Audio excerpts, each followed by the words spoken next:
Hi, what's going on? Okay. I just ran away from home. Okay. I live in a family of 15. Okay. My 2 little sisters right now are chained up. They're chained up? Yes, Where are they chained up at? on their bed. Now, mother didn't chain them up just to be mean. And see how dirty she is? We're so filthy. We don't take baths. We don't. Hi. A mother and father appear. How you guys doing? Good. We got a call for a check the welfare here at your house. They are breathing heavily.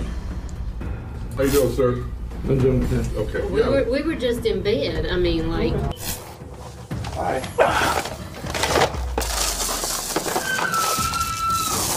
All right, let's just go ahead and detain the parents at this point. But we just want to make sure. Like I said, I've never been in trouble. Okay. This is a first for me. And, Okay.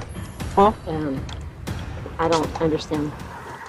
Bayangkan, 13 orang anak yang dikurung dalam rumah, dibesarkan dengan kejam, otak dibasuh oleh mak pak sendiri selama berpuluh-puluh tahun. Ni adalah kronologi kisah keluarga kandung paling kejam tanpa sebab, iaitu keluarga Terpin. Aku sebut Tupin lah, senang. Kita kena kenal dulu lah dengan suspek-suspek kes ni. Mak bapak kandung mangsa-mangsa ni lah, David Allen Turpin dan Louise Anna Turpin. David ni, dia bekas graduan yang kini seorang computer engineer. Boleh dikatakan budak nerd lah, geeky dan agak pendiam. Anna pula, dia lebih sosial tapi dia ada kisah silam yang gelap. Mereka ni kahwin usia muda tau. Dan mereka dua ni kononnya pasangan yang pegangan agama tu kuat lah. Mereka salah satu cabang Kristian. Mereka punya alim tu sampai kan dunia luar ni semua jahat. Anak-anak tu harus disembunyikan daripada dunia luar, takut kot jadi jahat macam dunia luar. Mereka lah terpaling alim, mereka lah terpaling baik, terpaling sempurna. Tapi tanpa sedar, psycho nak mampu. Elok letak nama Walid Turpin lah. So, beranak meh. Lah dapat satu tim futsal. 13 orang anak. Semua anak-anak mereka tak dihantar ke sekolah tau. Sebaliknya, mereka buat sekolah swasta atau sekolah persendirian fake dalam rumah. Siap ada nama lagi. Sandcastle Day School. Kononnya homeschooling khas untuk anak-anak dia lah. Aku pun tak tahu lah macam mana berdaftar ke apa benda ke. Tapi senang cerita, homeschooling tu memang kencing lah. Realitinya, sekolah khas mereka ni hanyalah pusat brainwash dan penjara. TV dengan internet memang disekat habis lah. Mereka ajak kalau anak-anak tu nampak jiran lalu lalang tunduk rapat, jangan tegak, jangan senyum. Anak-anak dikurung dalam bilik yang gelap, yang buah-buah tu akan dirantai dekat katil, dan anak-anak tu tak dibenarkan mandi lebih daripada sekali setahun. Aku tak tahulah apa alasan dia tak mau bagi anak mandi. Takkan kemui bil layak sampai tu. I ingat budak-budak tu kambing ke apa. Anak-anak cuma dibagi makan makanan yang cepat basi, cepat rosak, cepat expired. Contoh dia roti. Kadang-kadang roti keras yang masuk angin tu pun mereka bagi. Lagi teruk kadang-kadang sari tu tak bagi makan langsung. Dan kadang-kadang mak mereka macam saja-saja. Dia beli pizza besar, dia letak tengah-tengah meja makan. Tapi tak bagi anak-anak sentuh. Apatah lagi makan. Padahal anak-anak semua tengah kebulak ni. Siapa yang berani sentuh atau ambil makan, dia memang kena denda teruk lah. Rumah mereka busuk yang amat. Rata-rata ada sampah, ayak kencing dengan tai. Bau busuk tu katanya sampai kalau jiran lalu, mereka boleh bau. Maknanya bau tu travel sampai ke luar rumah. Cuma setakat ni tak ada orang berani tanya ataupun tegur lagi pasal bau tu. David, si bapak ni, dia ada gaji tau. Gaji tebal lah kot kan, engineer. Tapi duit dia tak pernah langsung belanja untuk anak-anak. Ya ramai tau, anak-anak yang dia buat tau. Semua payung bini beli barang-barang mewah. Siap belanja bini pi Disneyland, tempat yang sepatutnya bawa kanak-kanak ataupun anak-anak. Dok, dia pun tak bawa. Dia pun pi date 2 je. Geram pula aku.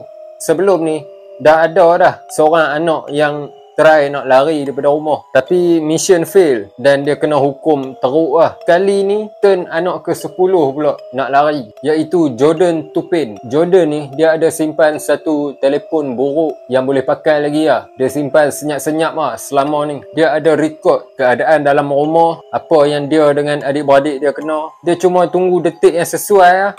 Shung. A security camera is rolling in a quiet suburban California neighborhood.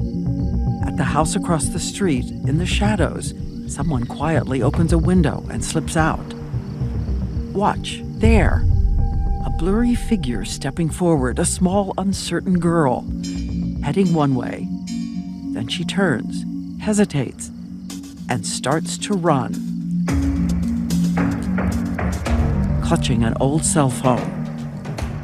So Jordan ni dia dah berjaya keluar tau. Dia lari sejauh yang dia mampu sambil genggam telefon buruk tu lah. Bila sampai dekat satu tempat yang dia rasa macam selamat sikit, dia pun call 911, talian emergency. Nak roger pihak berkuasa apa sebenarnya berlaku dekat mereka. Dia cakap dengan operator tu pun nampak macam awkward sikit tau. Kalau hang tengok real footage dia, kita boleh nampak banyak gila perkataan yang Jordan tak tahu maksud dia. Perkataan simple lah. Kira ni menunjukkan memang tak ada ilmu langsung lah yang diajak dalam rumah tu, yang konon-kononnya homeschooling tu. Dipendekkan cerita, polis pun sampai depan rumah. Mereka nak tengok sikit apa cerita. Ketuk pintu. So mak pak mereka yang alim tu keluar. Muka mereka dua memang nampak kantoi habis lah. Nampak macam cok lah. First kali mereka terkejut dengan bau busuk najis mu'alazah.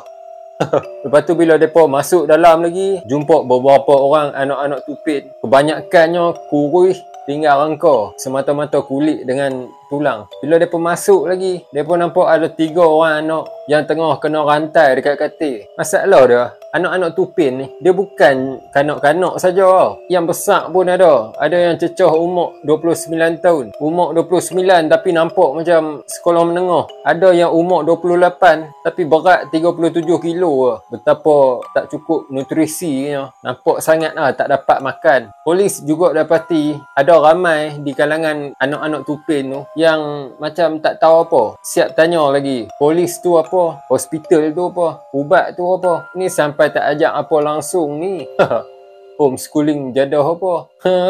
Apa lagi laki bini Tupin tu pun kena heret pergi balai lah hari yang sama. Februari 2019, David dan Anna mengaku bersalah atas 14 tuduhan jenayah kejam, termasuk dengan pengurungan, penderaan fizikal dan mental, pengabaian kanak-kanak sampai hampir maut dan lain-lain lah. Lalu laki bini ni pun dijatuhkan hukuman penjara seumur hidup without a possibility of parole. Anak-anak yang terseksa selama ni pun akhirnya bebas lah daripada neraka dunia dan mereka diletakkan di bawah jagaan kerajaan lah, pusat kebajikan. Tak lama lepas tu, ada antara mereka yang dihantar ke rumah keluarga angkat baru yang baik hati, yang kesian, yang simpati dengan nasib mereka. Time ni mesti anak-anak Tupin tu lega hati gila kan.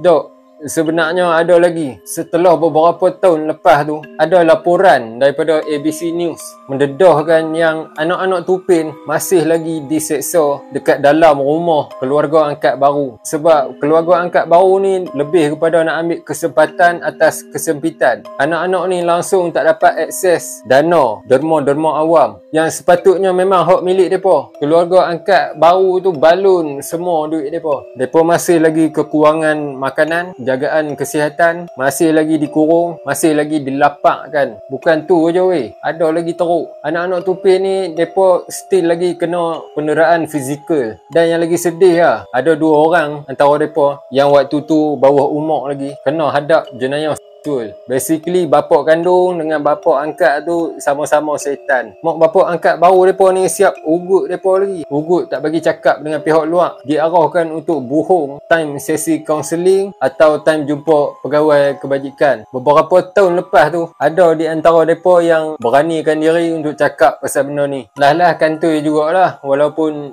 bertahun-tahun. Katanya duit derma yang keluarga angkat dia roket tu mencecah 600,000 USD. Bayangkanlah banyak mana kalau tukar dengan duit kita. Tapi tu lah, 1 sen pun tak sampai dekat anak-anak Tupin ni. Yang lain aku tak pasti. Tapi yang pastinya bapak angkat baru ni kena penjara 7 tahun.